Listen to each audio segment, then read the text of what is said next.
Greetings, Earth creatures. It is episode 37 of the He Mistook Her for a Swan emergency broadcasting system, brought to you today from our orbiting He Mistook Her for a Swan space station high above the Earth. It is National Cocoa Day, and who is not going to love a nice hot cup of cocoa on a nasty winter day? Note for future reference, a little bit of Kahlua is not going to hurt that one little bit. It's only going to make it better. It's Taylor Swift's birthday, so shake it off, baby. Rumor has it that Gary Topp's birthday is also coming up very soon. Gary Topp, legendary music promoter and Renaissance man, who has brought us basically every great gig we ever saw. So, happy birthday, Gary, and thank you very much. Makes me want to put on my boogie shoes. Things that made us happy this week. What could they be?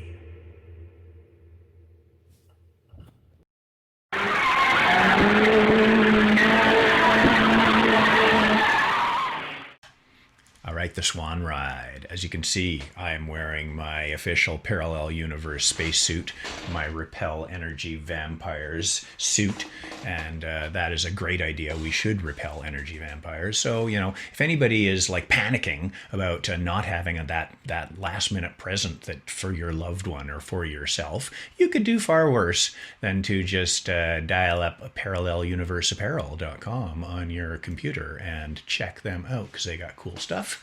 They are our buddies. They did the He Mistook Her for a Swan logo, and they are cool. And you could be cool too if you were wearing their stuff. Listen, I was on the interweb the other day, and I went down a little wombat hole. And I got to tell you, I learned too much about wombats, but I love trivial information. I live for trivial information, okay? So here's something I learned. A bunch of wombats is called a wisdom of wombats.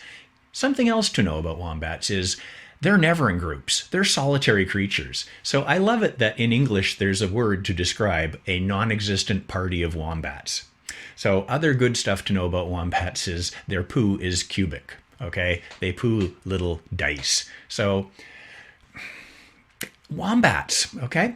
Somebody created some gorilla sculpture in High Park recently, and it's like kind of this scary lady with horns, and it's out there just in the forest, and it's a pretty solid piece of art, and it's super cool, and I love the shit because somebody has just added more mystery and coolness to the world, and that's what artists do, and God bless them. So I love the little scary lady in the middle of High Park, way back in the forest, and you might run into her and go, who's that?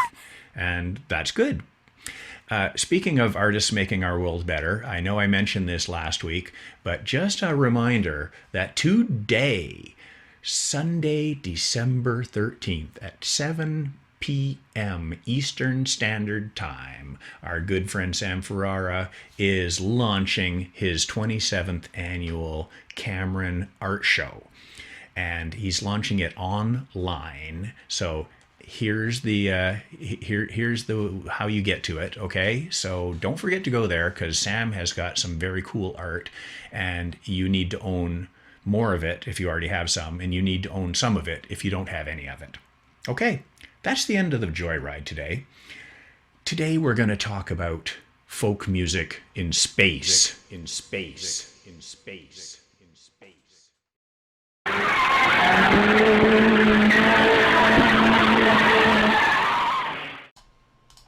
It's 1977. Think of all the great music that came out in 1977. Think of all the great albums that were put out in 1977.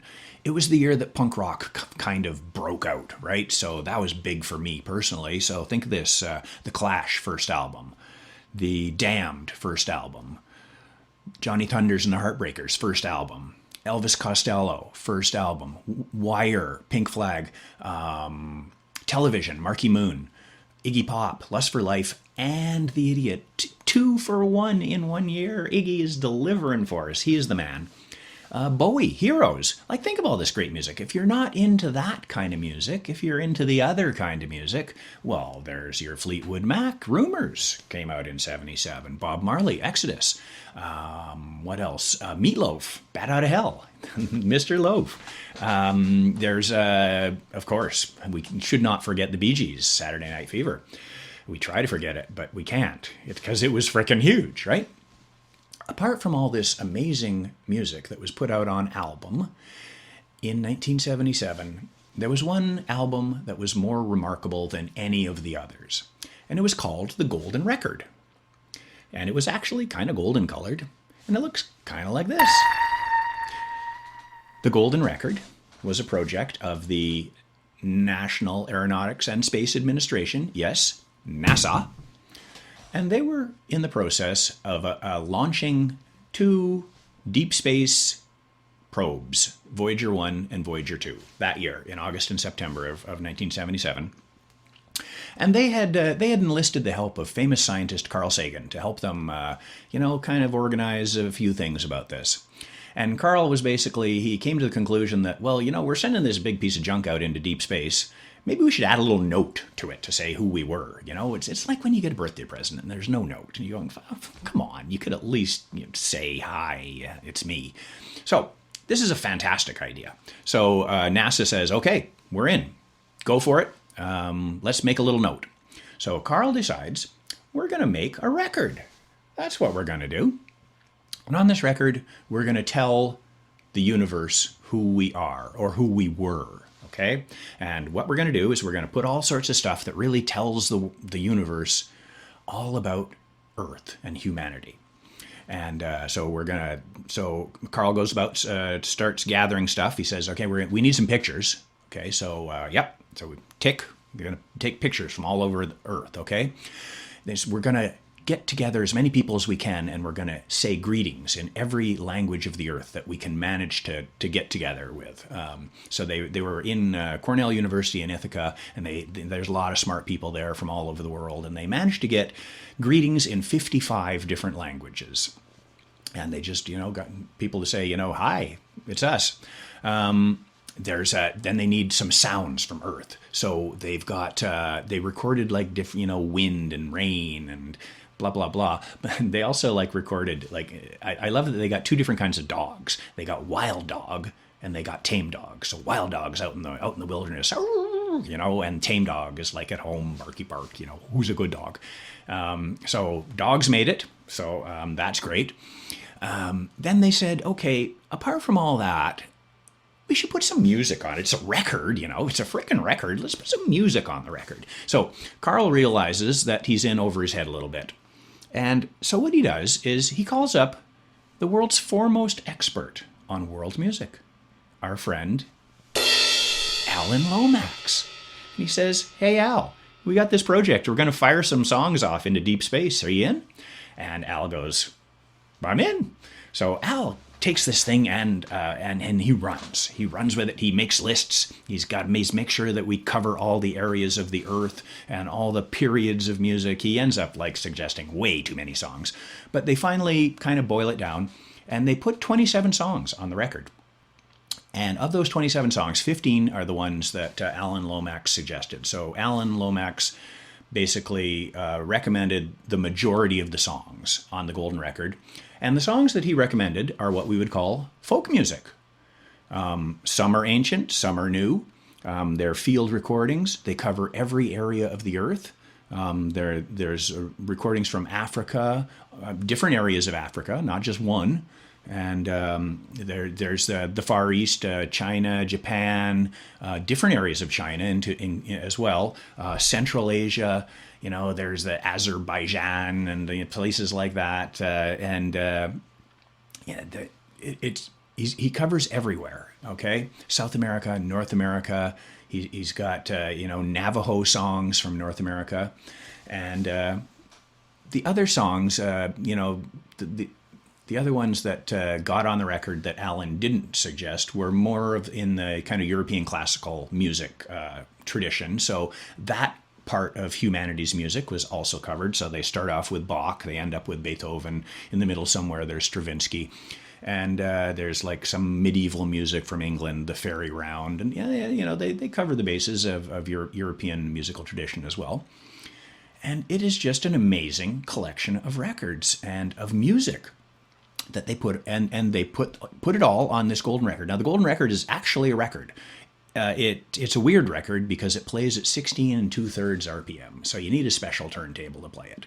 And like on the flip side of the record, there's some instructions on how to build your turntable. It's like, popular mechanics or something. And we hope that the aliens will get it. But anyway, you can actually play this record. It's a record. The photos are kind of digitally encrypted in it in a specific way. So they're on there as well. But apart from that, there's all the greetings, and like the greetings are cool, right? They got every language on Earth. They start off with dead languages like Akkadian, which was spoken in ancient Sumer like 4,000 years ago and hasn't been spoken since. There's like a greeting in Latin. I love the current ones. Like there's somebody spoke in Burmese, and the message was just, "Are you well?" So that's nice that the Burmese are concerned about the health of the people out there in the universe. There's an Indonesian one that's great, and it says, "Good night, ladies and gentlemen. Goodbye, and see you next time," which sounds like something, that the MC would say at the end of the night in Cabaret or something, which it's curious. I know. The one I love the most is there's one, some lady speaking in one of the Chinese dialects, and she says, "Friends of space, how are you all? Have you eaten yet? Come visit us if you have time." So, I don't want to be, I'm concerned. I'm concerned that you might be a bit hungry, and, if you're in the neighborhood, drop in. So I love this shit. The last greeting is actually Carl Sagan's son, who I think was 7 years old, and he says, "Hello from the children of the planet Earth." And, isn't that just adorable? But apart from the greetings, the Secretary General of the United Nations actually had they gave him a little longer, okay? And he said some words, like greetings to space creatures and stuff like that. But the other thing is, they recorded some whale music down by Bermuda. And this is actually brilliant. So Carl Sagan is thinking, we got all this human stuff, and maybe people from other universes just won't get it. And maybe they'll understand the whale greeting better. So over the Kurt Waldheim of the UN greeting, they put the whale music, and you can hear it. You can totally hear these whales like squeaking and squawking. And who knows? Maybe that is the only thing the aliens will get. So apart from all of this, Carl Sagan's wife, they recorded her brainwaves. They attached electrodes to her head, and they told her to meditate on certain things. But it was hard for her to keep focused because her and Carl had just gotten engaged like a couple days before. So, there might have been some sexy love thoughts kind of in the brainwaves there. Anyway, they compressed that all down, and apparently it sounds like firecrackers going off. So Carl Sagan's wife, Anne, she's got firecrackers for brains. Probably we all do. Okay, so that's good for them. The of the songs from North America that went on, I mentioned the Navajo, the Louis Armstrong, and the Blind Willie Johnson. There was one controversial one, and it's Chuck Berry's "Johnny Be Good." So somebody sold Carl Sagan on putting "Johnny Be Good" on this. At first, Carl was like iffy. He's going, "I don't know, Chuck Berry, I don't know." And finally, he signed on. He said, "Yep, Chuck's in, okay? Chuck is frickin' in, and just back off if you don't like it." I'll tell you somebody who didn't like it. Alan Lomax did not like it one little frickin' bit, and he was like, "No, don't put Chuck Berry on this beautiful record. You're going to wreck it. Chuck, this is rock and roll. It's adolescent music." Carl Sagan comes back and he says, "You know what, Al? There's a lot of adolescence in the world, and Chuck Berry is in. Chuck is in." So Chuck is in. Okay, so that is the fourth song from North America on the Golden Record, which is great. And actually, Saturday Night made a spoof of it later on. They had they had this skit where they were getting contact from space, and the aliens were so far away that they could only send us 4 words. And Steve Martin is there, and he's going, "What are the 4 words? It's going to change our lives." And the 4 words were, "Send more Chuck Berry."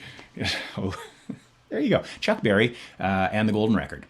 So apart from the whale music, the photos, the greetings, and the Secretary General with the whale sounds over his speech, the 27 songs of mostly folk music were hurled out into outer space, and the Voyager spacecraft became the first man-made things ever to leave the solar system. The helio sheaf, as they call it. And they're gone, they're 18 billion kilometers away last time I checked, and they're just getting further and further away all the time. So you got to think about this as like, what does this say? Like, why did we do this? Why did we send this note out there? And the more I think about it, it's really we're talking to ourselves. Because if this ever actually reaches some other civilization out there in space, which is a big question mark, like it never will, but if it does, it's going to happen in tens and tens and tens of thousands of years before it gets even close to anybody. Humans probably won't even exist then. We're long gone by the time they get our message in a bottle that we threw out into the black ocean of space. So really, we're talking to ourselves here. We're saying, 1977, what does it mean for us to be on Earth, to be human? And it's kind of an interesting thought, isn't it? So they take this, they take our little message in a bottle that they fling out into the darkness of space, and it's still going. Both spacecraft have left the solar system after exciting journeys past Jupiter and Saturn and all the other planets. So they're still going. I think NASA can still talk to them, but they're getting so far away, and they're so far away from the sun, which would give them a certain amount of power. I guess they're nuclear powered as well, but pretty soon they're just going to be on their own. Right? NASA's going to have to let them go, like your teenage kids, you just got to let them go, man. Don't let them live in the basement anymore. Kick them out. So NASA's kicking them out, and they're just going to be out there hurtling through space towards some unknown destination. And if, perchance, some other civilization out there in the universe ever runs into one of our little Voyager concoctions there, and they look at the record and they see the instructions and they manage to figure it out, and they get out their screwdrivers and wrenches and they build a little turntable that goes at 16 2/3 RPM, and they put on the record, maybe the only thing that they get is the whale music. Or maybe the only thing that they get is Blind Willie Johnson. That would be weird.